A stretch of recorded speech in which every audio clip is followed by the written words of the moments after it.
I am back with Brenden and Kate, and we're talking about their zines, Folk and Travelers of the Inky Void. And these characters are so fun and quirky that are designed by Kate.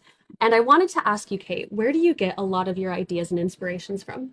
My ideas for folk started with like the really automatic practice of drawing. Like it was literally like, how free can I be? The rest of my creative life is like really constrained. It's like I'm a professional creative.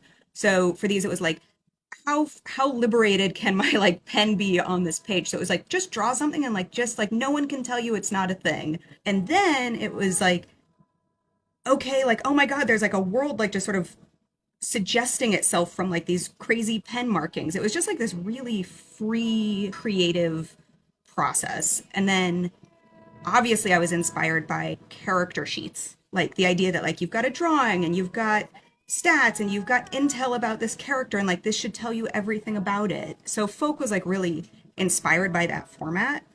And then travelers, the question was like, okay, like what happens then if you just say, let me just pull the frame back on these characters just a hair, like just a hair to just give the characters some ground and some setting.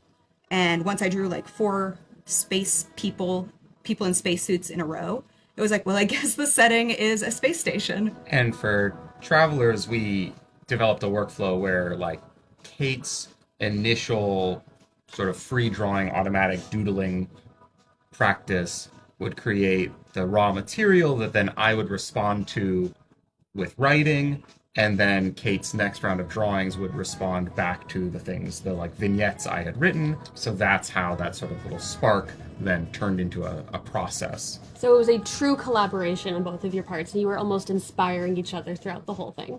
Yeah, that was, I mean, Yeah. sort of one of our goals for Travelers was to try and really explicitly do that on Love it. purpose. That's so cool.